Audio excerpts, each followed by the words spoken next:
요한일서 3장 1절에서 12절 말씀입니다.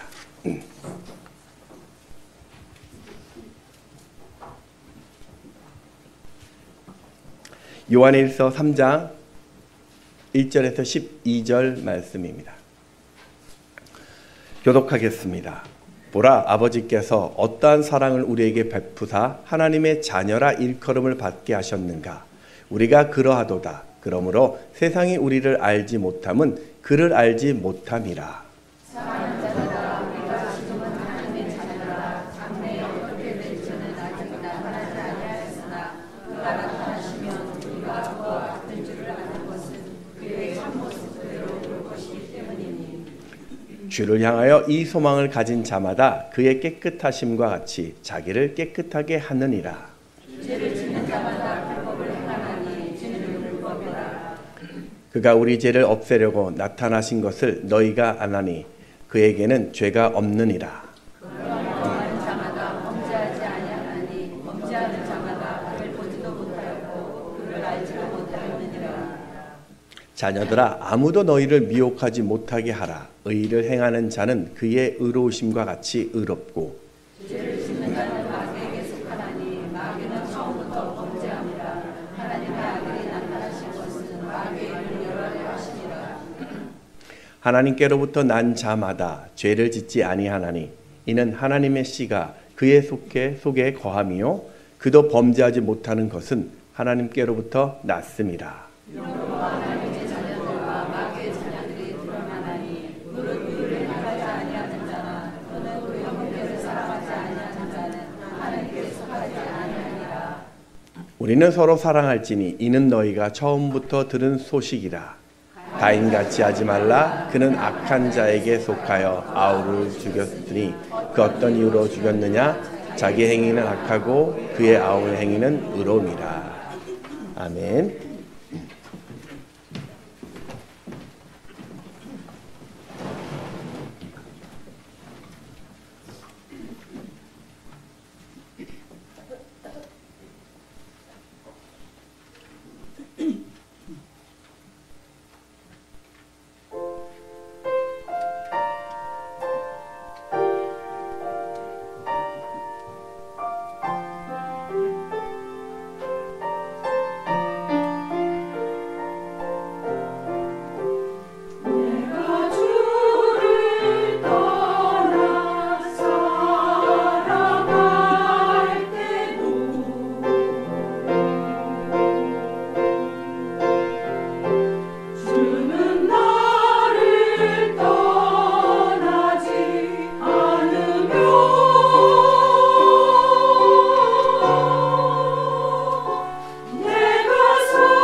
나를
네, 오늘 오신 여러분 환영하고 또 영상으로 예배하는 모든 분들을 또 축복합니다.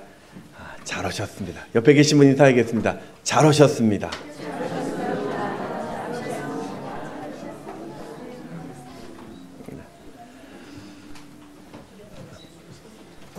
네, 인생은 끊임없이 내가 누구인가라는 질문을 우리는 받게 됩니다. 그건 하나님의 형상으로 창조된 인간이 이 죄를 범함으로써 잃어버린 자아를 찾기 위한 본능이라고 할 수 있습니다. 미국의 심리학자 롤러 메이 박사는 그 자아를 잃어버린 현대인에서 모든 현대인은 자신을 상실한 채 산업사회의 노예가 되어 방황하다가 고독과 공허함에 압도되어 그 존재를 상실한다라고 적어 놓았습니다. 왜 이렇게 되었냐면 자신의 존재를 주변 사람들이 나를 어떻게 평가하느냐에 따라서 판단하기 때문입니다. 문제는 그런 사람들의 판단이 나를 더 열등한 존재로 몰아가더라는 거죠. 야, 너는 가진 게 그것밖에 없어서, 너는 못생겨서, 너는 건강하지 못해서, 형편이 그것밖에 안 돼서, 그런 이야기를 듣다 보니 우리는 그래서 내가 안 되는구나, 내가 그래서 매력이 없는구나, 나는 실패한 것이구나, 그렇게 스스로를 포기해버리면 불안과 그 두려움에 갇혀서 결국 망하는 인생을 살게 됩니다. 여러분은 세상과 다릅니다. 여러분은 하나님의 특별한 사랑을 받고 있습니다. 그 사랑이 무엇이냐면 하나님이 우리를 자녀 삼아 주신 것입니다. 우리 요한일서 3장 1절 말씀을 같이 한번 읽습니다. 시작.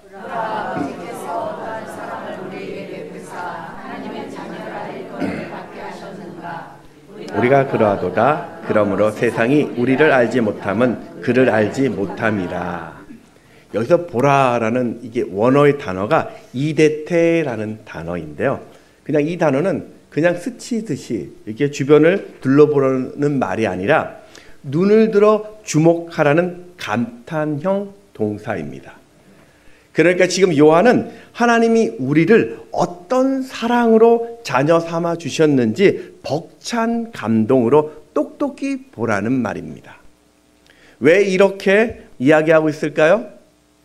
원래 우리는 아담의 후손으로 죄로 인하여 본질상 진노의 자녀였습니다. 그 말은 우리의 끝은 세상과 같은 멸망이었다는 거죠.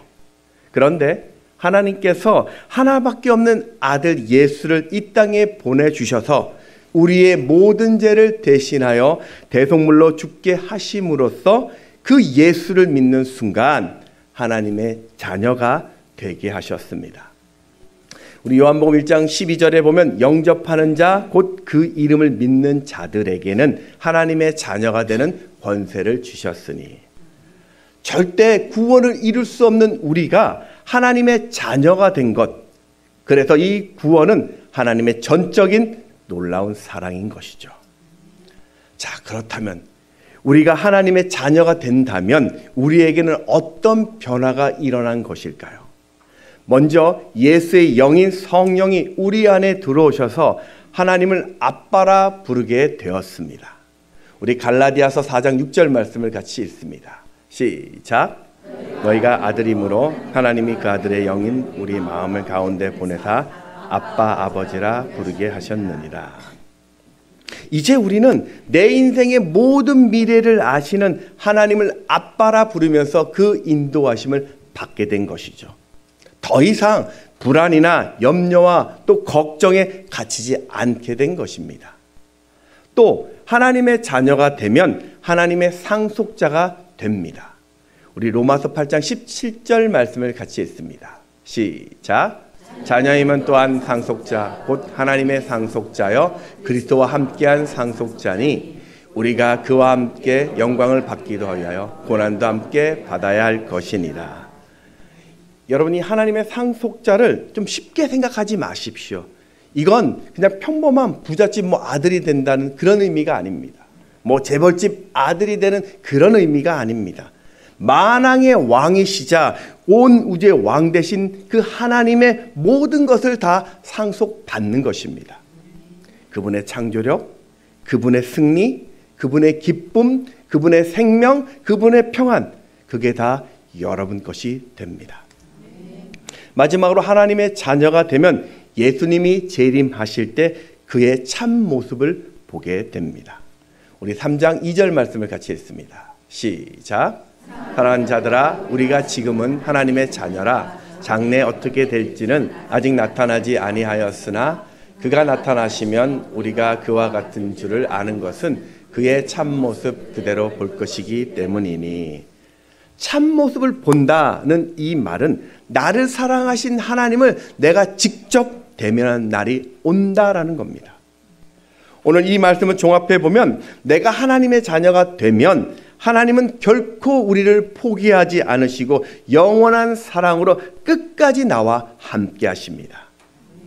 비록 내가 이 땅에서 핍박을 당하고 좀 부족하고 초라해도 그런 것과 상관없이 우리는 세상과 전혀 다른 인생을 살게 되죠. 불안과 두려움에 갇혀진 그런 인생이 아니라 지극히 높으신 하나님의 자녀로서 자존감 넘치고 창조력 넘치고 소망과 기대가 있는 천국의 인생을 살게 되는 것입니다. 그러니 여러분, 지금 조금 부족해도 완전하지 않아도 괜찮습니다. 마음이 조금 어려워도 괜찮아요. 중요한 것은 여러분은 변함없는 하나님의 자녀라는 사실입니다. 그러니 매일매일 그 매 순간마다 나를 사랑하시는 하나님의 자녀로서 당당하게 사시기를 주의 이름으로 축원합니다. 우리 옆에 계신 분들하고 이렇게 좀 축복해 주십시오. 당신은 하나님의 기적입니다.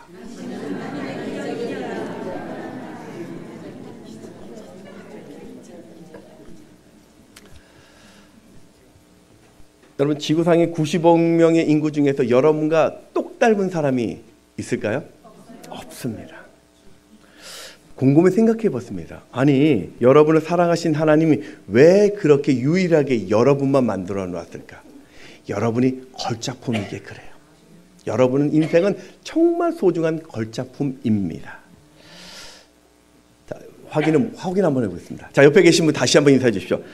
다시 보니 확실하네요.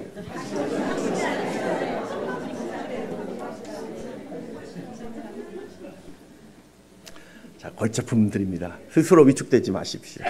자, 그럼 우리가 세상에서 하나님의 자녀로서 그럼 어떻게 살아야 할까? 오늘 저는 두 가지로 살펴보겠습니다. 첫 번째, 하나님의 자녀는 의롭게 살아야 합니다. 이스라엘 백성들이 하나님의 자녀로 어떻게 살아야 할지를 가르쳐준 성경이 레위기입니다. 레위기 1장에서 17장까지는 제사를 통하여 세상 가운데 하나님 앞에 구별됨을 이야기했다면 18장에서 27장까지는 하나님을 믿는 자가 그 삶의 거룩함을 이야기합니다. 그러니까 하나님의 자녀라 함은 지난날의 삶을 다 버리고 의롭게 살아야 합니다. 이 의롭게 산다라는 말이 오늘 사도 요한은 무엇이라 바꿔 이야기했냐면 죄에 대해서 반응하지 않는 삶입니다. 우리 요한일서 3장 3절 말씀을 같이 읽습니다. 시작.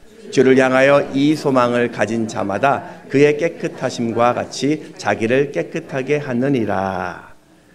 여기서 소망이 이 기대, 확신이라는 원어의 엘피스라는 단어인데요. 이 단어는 현재보다 더 나은 미래를 바라볼 때 쓰는 단어입니다. 그러니까 소망을 가진다라는 이 말은 장차 예수님이 재림하실 때 우리가 그 예수님의 얼굴을 마주 보게 되는 것이죠. 이게 왜 소망일까요? 이게 왜 가장 큰 소망이냐면 그런 놀라운 상봉이 있을 때 우리도 예수님의 그 영광의 몸으로 변화되는 것입니다. 빌립보서 3장 21절 말씀을 보면 그는 만물을 자기에게 복종하게 하실 수 있는 자의 역사로 우리의 낮은 몸을 자기 영광의 몸의 형체와 같이 변하게 하시리라. 그렇게 우리에게 죄를 짓지 않는 신령한 몸으로 변화될 소망이 시시각각 오고 있기 때문에 오늘 우리는요, 내 자신을 깨끗하게 해야 합니다. 하나님을 만날 그 소망을 가진 자라면 예수님처럼 날마다 그 죄를 미워하고 싸워야 하는 것이죠. 오늘 요한은 이제 4절에서 9절까지 죄에 대해서 어떻게 우리가 의로워질 수 있는지를 전하고 있습니다. 먼저 4절에서는 죄를 불법이라고 정의합니다. 왜냐하면 죄라는 바로 하나님의 말씀에 대한 불순종이기 때문입니다. 오늘 요한일서 3장 4절에 보면 죄를 짓는 자마다 불법을 행하나니 죄는 불법이라. 또 5절에서는 예수님만이 죄가 없다라고 말하고요. 6절에서는 우리는 죄 없으신 예수를 영접한 자라고 이야기하고 있고 7절에서는 하나님의 자녀들은 죄의 미혹을 받지 말아야 한다라고 이야기합니다. 그리고 8절에서는 죄를 짓는 자는 마귀의 자녀라는 충격적인 선언을 합니다. 우리 요한일서 3장 8절 말씀을 같이 읽어보겠습니다. 시작. 짓는 자는 마귀에게 속하나니 마귀는 처음부터 범죄함이라. 하나님의 아들이 나타나신 것은 마귀의 일을 멸하러 하심이라. 하나님의 자녀는 죄를 짓지 않는다. 어떻습니까? 이 말씀. 우리가 이 말씀을 보면 왠지 우리의 마음이 조금 무거워집니다. 여전히 내 안에는, 예수 믿는 내 안은 여전히 혈기가 있습니다. 예수를 믿는 우리 안에는요, 욕심이 일어나고 분쟁이 있고 시기와 질투와 온갖 더러운 것들이 계속 일어나고 있고 또 우리가 그 수많은 죄를 짓고 있더라는 거죠. 이게 잘 풀리지 않습니다. 그래서 어떤 분은요, 범죄하는 내 자신의 모습을 보고 나는 구원받지 못했구나. 나는 하나님을 배반한 자라 생각해서 자포자기하고 세상으로 다시 떠납니다. 또 어떤 분은 내가 하나님도 아닌데 어떻게 세상에 죄 안 짓고 살 수 있어. 이 말씀은 그냥 명령이 아니라 권면이다. 그렇게 생각해서 적당히 습관적으로 죄를 짓습니다. 우리 요한일서 3장 6절 말씀 다시 한번 읽어보겠습니다. 시작. 그 안에 거하는 자마다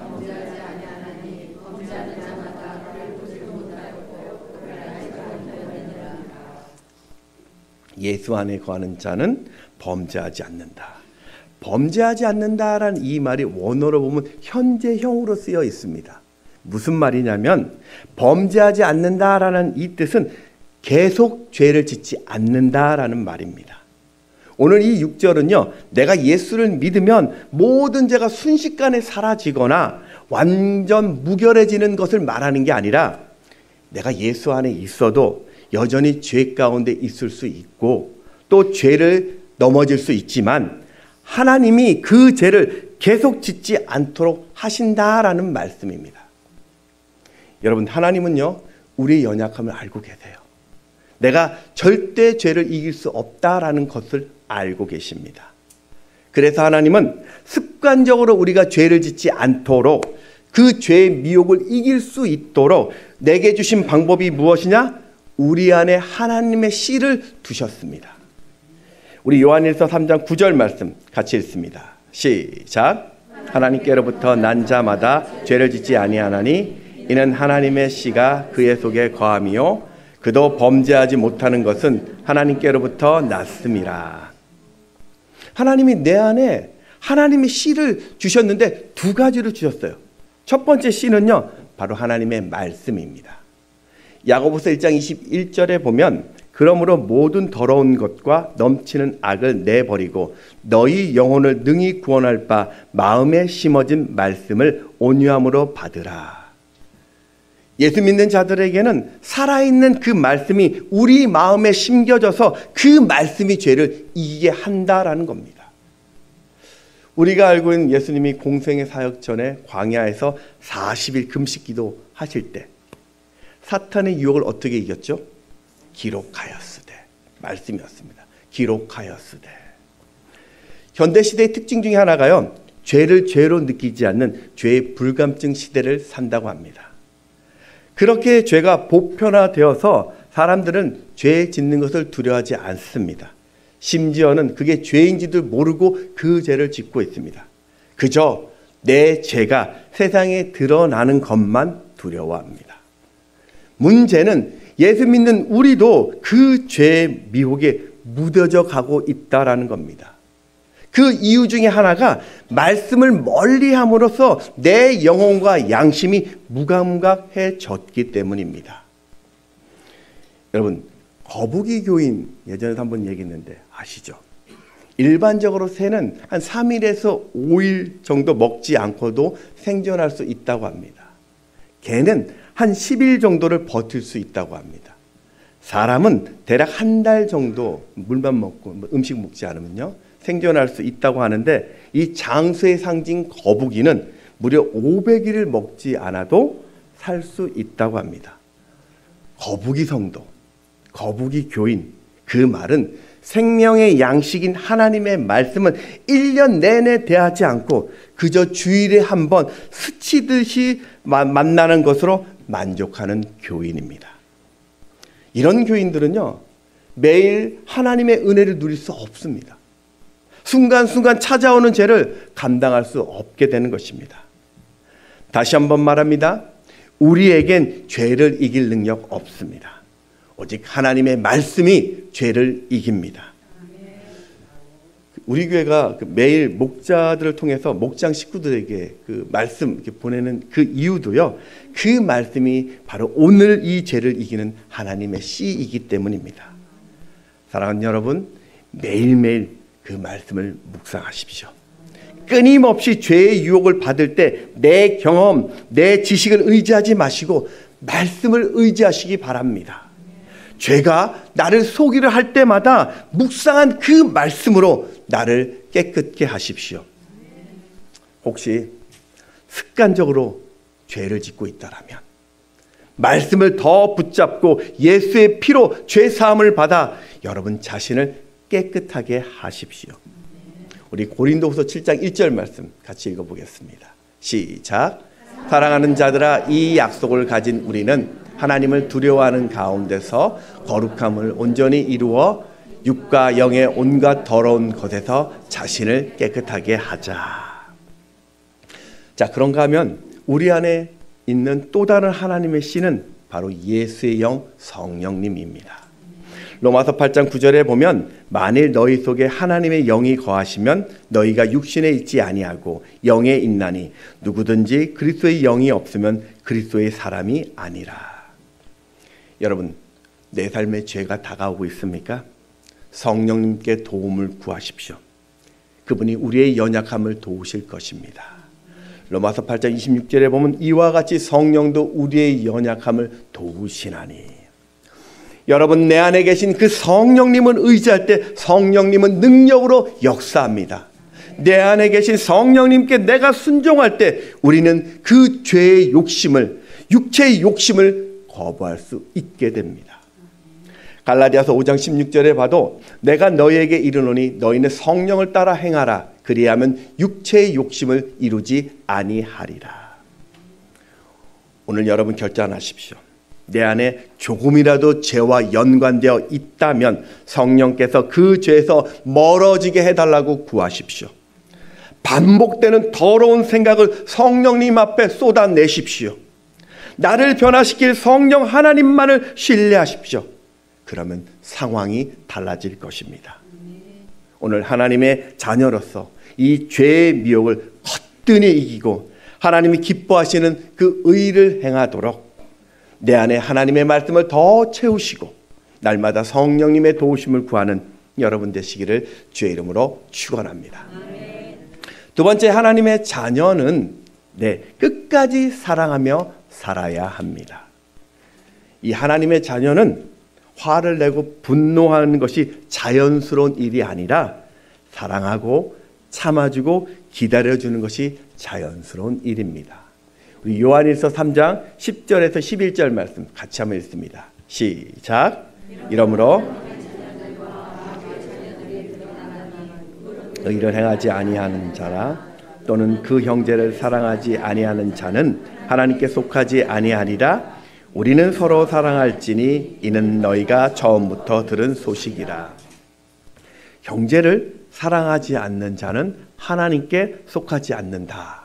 이 말은요, 내가 하나님의 자녀인지 아닌지 측정하는 도구가 형제 사랑이라는 말입니다. 왜냐하면 하나님은 사랑이시기 때문에 하나님의 속한 자는 반드시 사랑하게 되어 있기 때문입니다. 그래서 예수님도 제자들에게 너희들이 서로 사랑할 때 나의 제자가 될 것이다 라고 이야기하죠. 요한복음 13장 35절을 보면 너희가 서로 사랑하면 이로써 모든 사람이 너희가 내 제자인 줄 알리라. 하나님의 자녀된 여러분, 그러니 무엇을 하든 사랑을 선택하십시오. 세상의 성공보다, 세상의 그 칭찬보다, 세상의 지혜보다 끝까지 사랑하는 자가 되십시오. 그게 하나님이 원하시는 우리의 모습이고 또 그럴 때 여러분 주변은 언제나 좋게 될 것입니다. 여기서 한 가지 기억할 것이 하나 있습니다. 이 변함없는 형제 사랑은요, 내 안에 하나님의 사랑이 충만할 때만 가능하다는 것이죠. 사랑은 내 감정이나 내 의지로 할 수 있는 것이 아닙니다. 아무리 세상 지식이 많이 가져도 내가 많은 경험을 알고 있어도 큰 권력을 가져도 변함없이 뜨겁게 사랑할 수는 없습니다. 왜냐하면 내가 좋아하고 내게 유익이 되고 내가 만족하면 내 사랑할 수 있어요. 그런데 거꾸로 그것이 싫어지고 유익이 사라지고 나의 만족이 그치면 사랑도 식어지기 때문이죠. 그게 인간의 사랑의 모습입니다. 그런데 하나님의 자녀된 우리의 사랑은 다릅니다. 내가 하나님 사랑에 감동되면 나의 형편과 그 감정에 상관없이 끝까지 사랑합니다. 왜냐하면 그 사랑의 동기가 바로 하나님으로부터 시작되었기 때문입니다. 우리 창세기에 나오는 가인과 아벨, 우리 잘 알고 있죠. 우리 요한일서 3장 12절 말씀 같이 한번 읽어보겠습니다. 시작. 가인같이 하지 말라. 그는 악한 자에게 속하여 그 아우를 죽였으니 어떤 이유로 죽였느냐? 자기의 행위는 악하고 그의 아우의 행위는 의로움이라. 이 아담의 첫째 아들 가인과 둘째 아들 아벨은 하나님께 제사를 드리는데 하나님이 아벨의 제물은 받으시고 가인의 제물을 받지 않았습니다. 이건 하나님이 이 아벨을 편애하거나 아벨의 제물을 선호한 것이 아닙니다. 아벨은 하나님을 사랑해서 믿음으로 제사를 드렸는데 가인은 그렇지 못했습니다. 히브리서 11장 4절에 보면 믿음으로 아벨은 가인보다 더 나은 제사를 하나님께 드림으로 의로운 자라. 그런데도 가인은 하나님을 질투하고 동생을 시기하여 결국 아벨을 죽여버립니다. 여러분, 하나님을 향한 내 마음의 그 사랑이 식어져 버리니까 이런 일어난 일이 뭐냐면요, 미움과 분노에 갇혀서 사랑해야 할 친동생을 죽이는 인류 최초의 살인이 일어났습니다. 여러분, 오늘 혹시 내 주변 사람들이 나보다 잘 되는 것을 보고 질투하고 계십니까? 주변의 아픔을 그저 나는 지금 외면하고 있습니까? 내 것이 낭비된다는 생각에 무기력하게 그를 지나치고 있습니까? 아직도 미움의 끈에 묶여서 사랑의 손길로 다가서지 못하고 있습니까? 그렇다면 오늘 내게 필요한 것은 하나님이 그런 나를 사랑하고 계시다는 것을 기억하는 것입니다. 내게 무한한 십자가의 사랑을 내가 받고 하나님의 자녀가 되었다는 것을 오늘 나는 기억해야 합니다. 내가 그분으로부터 변함없는 사랑을 받고 있다는 이 사실을 기억하는 것.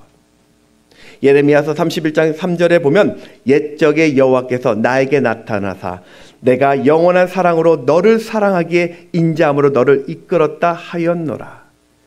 영원히 나를 사랑하시는 하나님은 내가 서로 사랑하고 교제하고 섬기는 모습을 기뻐하십니다. 나를 통해 내 주변 사람들이 잘 되는 것을 원하고 계십니다. 그래서 오늘도 우리는 그 길을 걷고 있고 그분이 바로 하나님의 자녀라고 불리는 것입니다. 미가서 우리 6장 8절 말씀 같이 한번 읽습니다. 시작. 사람아, 주께서 선한 것이 무엇임을 내게 보이셨나니 여호와께서 내게 구하시는 것은 오직 정의를 행하며 인자를 사랑하며 겸손하게 내 하나님과 함께 행하는 것이 아니냐. 네덜란드 그 부흥 전도자이자 주님은 나의 피난처 저자인 코리텐 붐여사의 이야기입니다. 아마 좀 몇 번 들으셨는지 모르겠는데 이 코리 여사는 그 제2차 세계대전 때 독일군에 쫓기는 그 유대인을 숨겨주었다라는 이유로 그녀와 그녀의 가족이 모두 수용소에 갇혔습니다. 수용소에서 끔찍한 고문 때문에 가족은 모두 목숨을 잃었고 그녀만 기적적으로 생명을 건지게 되었습니다. 전쟁이 끝난 후 이 코리텐 그 붐 여사는 복음의 전도자가 되어서 전 세계에 복음을 전하고 있었는데 어느 날 하나님께서 독일로 가서 하나님의 사랑을 전하라는 마음을 주셨습니다. 그녀는 그때 간절히 기도했습니다. 하나님, 내가 다른 모든 것은 다 순종할 수 있는데 독일은 못 가겠습니다. 하지만 하나님께서는 계속적으로 강권하셨고 결국 그녀는 독일에서 하나님의 사랑을 전합니다. 그녀는 독일에 가는 곳곳마다 하나님 과거의 모든 죄를 용서하시고 여러분을 사랑하신다라는 그 진리를 전했습니다. 지난날 자신의 가족들이 수용소에서 비참하게 죽음을 당했고 자신 또한 모진 고문을 당했지만 이제는 하나님의 사랑으로 독일을 용서한다라고 간증했습니다. 그러던 어느 날 어떤 집회를 마치고 인사를 하는데 한 건장한 사람이 자신에게 다가와 악수를 청하면서 이야기합니다. 여사님, 그럼 저를 용서해 주시는 것이죠? 라고 이야기했습니다. 코리 여사는 그 사람을 보고 경악을 했습니다. 바로 그 사람이 수용소에서 내 가족을 죽였을 뿐만 아니라 자신의 옷을 벗겨 말할 수 없는 수치와 고문을 가했던 그 간수였습니다. 간수를 본 순간 코리 여사는 몸이 얼어붙었고 도저히 그를 보고 용서한다는 말을 할 수 없었습니다. 그렇게 그 앞에서 부들부들 떨고 있자 모든 사람들이 그 모습을 보고 긴장을 했습니다. 잠시 후 코리 여사는 나지막하게 이야기를 합니다. 나는 당신을 절대로 용서할 수 없습니다. 하지만 내 안에 계신 예수님이 당신을 용서하라라고 말씀합니다. 내 사랑하는 주님이 당신을 사랑하라고 하셨으니 나는 당신을 용서합니다. 오늘 이 예수님의 사랑이 여러분 가슴 속에도 새겨지기를 소망합니다. 그리고 내가 받은 그 하나님의 사랑으로 내 가족을, 내 교회를, 내 형제를 살리십시오. 누군가 어렵고 힘들어할 때 조용히 사랑의 눈물로 기도해 주십시오. 누군가가 마음이 무너질 때 기꺼이 여러분이 버팀목이 되어 주십시오. 누군가가 상함으로 쓰러질 때 여러분이 주님의 손이 되어 그를 붙잡아 주십시오. 아직도 하나님의 사랑을 모르는 그들에게 우리를 강권하시는 하나님의 사랑으로 포기하지 마시고 끝까지 주님의 사랑을 전해 주십시오. 그렇게 여러분이 밟는 모든 땅에 사랑의 꽃을 피우고 천국의 기쁨을 전하는 여러분 되시기를 주의 이름으로 축원합니다. 말씀을 정리하겠습니다. 우리는 그 예수님을 영접하는 순간 존귀한 하나님의 자녀가 되었습니다. 그 말은 여러분은 날마다 승리의 삶을 살 수 있도록 모든 조건을 다 갖춘 자입니다. 세상의 길이 아무리 편하고 좋아 보여도 죄의 유혹을 따라가지 마십시오. 우리는 그 죄와 상관없는 의로운 길을 걸어가야 하는 자들입니다. 그러니 그러기 위해 말씀이 나를 주관하게 하십시오. 내 이기심, 내 욕심, 내 자아가 성령의 다스림을 받을 수 있도록 매 순간 성령 하나님께 구하십시오. 그리고 무슨 일을 하든 끝까지 사랑을 선택하십시오. 내 삶의 자리자리마다 그리스도의 그 사랑의 향기를 드러내게 해 주십시오. 그렇게 하나님은 바로 여러분을 통해 세상을 바꾸어 가실 것입니다. 찬양하겠습니다. 오늘 내 안에 계신 나를 향한